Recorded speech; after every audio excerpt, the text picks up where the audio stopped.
ఇప్పుడు factory direct products నేరుగా మీ ఇంటికే. ఖచ్చితమైన క్వాలిటీతో పాటు 30 to 50% తగ్గింపు. 350కి పైగా నిత్యావసర వస్తువులను హోల్సేల్ ధరల్లో పొందండి. Mavenspeak.com లో షాపింగ్ చేయండి. మీ డబ్బులను ఆదా చేసుకోండి. Article 340 of the constitution of India మీరు చూడండి, గూగుల్లో దొరుకుతుంది. ఏం చెప్తుంది article 340? The president of India will appoint A national commission to study the conditions of socially and educationally backward classes and to enable the governments to implement the policies అంటే భారత రాజ్యాంగంలోని article 340 క్లియర్గా చెప్తోంది, సామాజికంగా విద్యాపరంగా అంటే మన దగ్గర వెనుకబడిన కులాలకు రాజ్యాంగ పరిభాష ఏంటంటే సోషల్లీ ఎడ్యుకేషనలీ బ్యాక్వర్డ్ క్లాసెస్. మనం సాధారణంగా ఓబీసీ అంటాం, కానీ కాన్స్టిట్యూషనల్ లాంగ్వేజ్ ఓబీసీ కాదు. Constitutional language socially and educationally backward classes.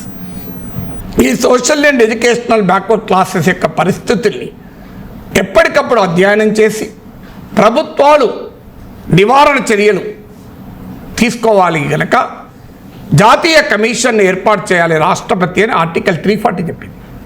మన నేషనల్ కమిషన్ ఏర్పాటు చేసి ఏం చేస్తారండి? ఖాళీ కూర్చుంటుందా?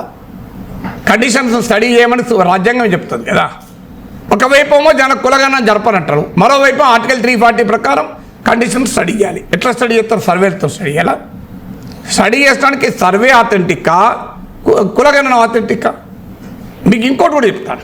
భారత రాజ్యాంగం ప్రకారం ఎలక్టోరల్ రిజర్వేషన్స్ అసెంబ్లీ పార్లమెంటుకు మీకు లోక్సభ అలాగే అసెంబ్లీలకు ఎస్సీ ఎస్టీలకు రిజర్వేషన్ ఉన్నాయి, బీసీలకు లేవు.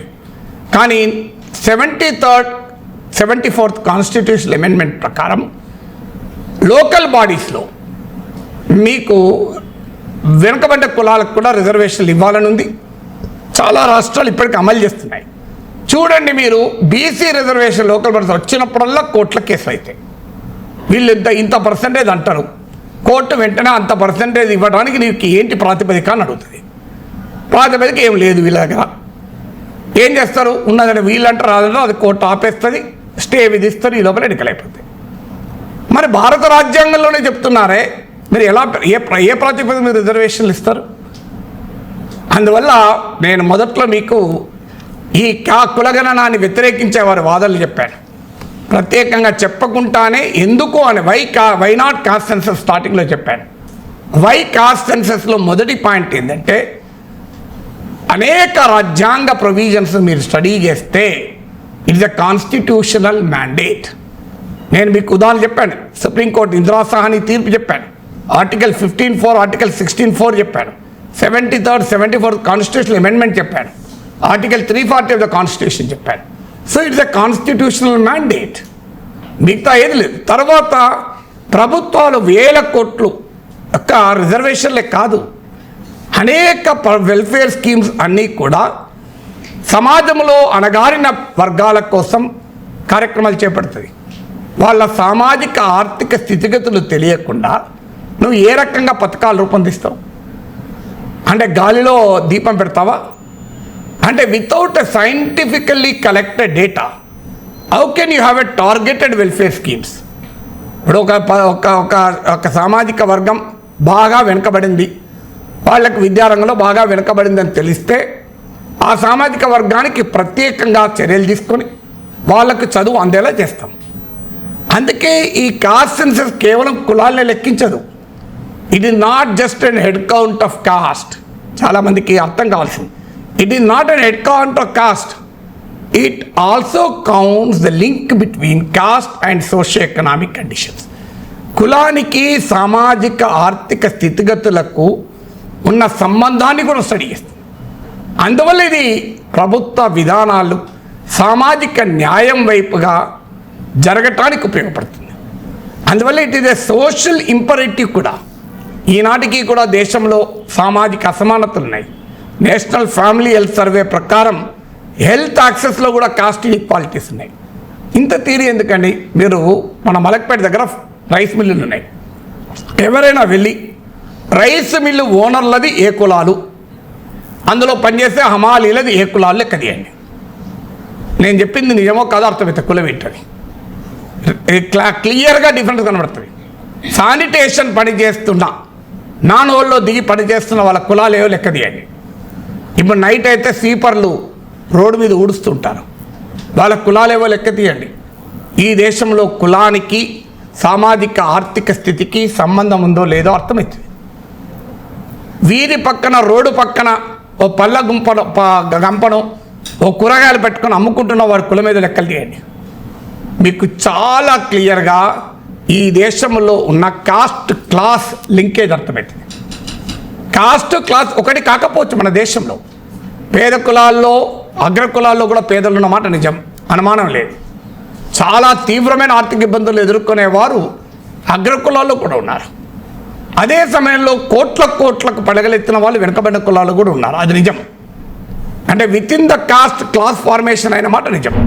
కానీ అదే సమయంలో there is a close nexus between caste and class అన్నది కూడా నిజం. అందుకే కంక్లూడింగ్గా చెప్పేది, కాస్ట్ సెన్సస్ పైన రెండు వాదనలు ఉన్నాయి. ఒకటి, ఇది సమాజాన్ని నాశనం చేస్తుంది. మీకు ప్రధానమంత్రి అంటున్నాడు చూడు, ఏక్ రహేతో సేఫ్ రహతా, బాటేంగేతో కాటేంగే, యోగి ఆదిత్యనాథ్ నినాదం. ఇవాళ కూడా మహారాష్ట్రలో ప్రధానమంత్రి నినాదం ఏంటి?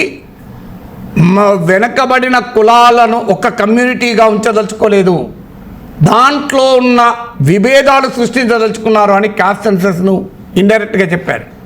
అయ్యా, మీరు లెక్క పెట్టకపోయిన విభేదాలు ఉన్నాయి. ఒక గ్రామంలో ఒక డామినెంట్ బీసీ ఒక రజకుని కుటుంబంకి వెళ్ళి అక్కడ బిడ్డను పెళ్లి చేసుకుంటాడా? ఒక నాయి బ్రాహ్మణ కుటుంబం ఇంటి భోజనం చేస్తాడా? ఇది నిజం కాదా? మన దేశంలో ఎస్సీల పట్ల అంటరానితనాన్ని బీసీలు పాటించరా? కేవలం అగ్రకులాల వాళ్ళు పాటిస్తారా? ఎస్సీలు కూడా ఎస్సీల పట్ల అంటరానితనాన్ని అన్ని కులాల వాళ్ళు పాటిస్తారే? ఇది నిజం కాదా? ఎస్సీల బట్టల్ని రజకులు ఉతుకుతారా? వాళ్ళు డిప్రైవ్డే, వీళ్ళు డిప్రైవ్డే. పాపం ఇద్దరు మోస్ట్ బ్యాక్వర్డే. అంటే కాస్ట్ యొక్క బహురూప స్వభావాన్ని మనం అర్థం చేసుకోవాలి. అందువల్ల కాస్ట్ సెన్సస్ వల్లనే కులం సమాజంలో పెరుగుతుంది, ఇదేదో సమాజాన్ని నాశనం చేస్తుంది అన్నది నిజం కాదు. అదే సమయంలో కాస్ట్ సెన్సస్ ఈ దేశంలో కులాన్ని అంతం చేస్తుంది, అణగారిన కులాలకు సాధికారికత ఇస్తుంది. ఈ దేశంలో కులం అనే అంతరమే ఉండదు అని ఇదొక ఎగ్జామినేషన్. కాస్ట్ సెన్సస్ ఈ దేశంలో ఎస్సీ ఎస్టీల లెక్కలు 70 ఏళ్ళుగా లెక్కలేస్తున్నారు. ఏం కంప్లీట్గా మారిపోయింది పరిస్థితులు. అందువల్ల cost census is a necessary pre condition, but it cannot be the only pre condition for social progress. సామాజిక ఆర్థిక ప్రగతికి, అణగారిన కులాల సామాజిక ఆర్థిక విముక్తికి కులగణనం దోహదం చేస్తుంది తప్ప అదే కులగణనమే అన్నీ మార్చదు. It has its own limitation, it has its own utility.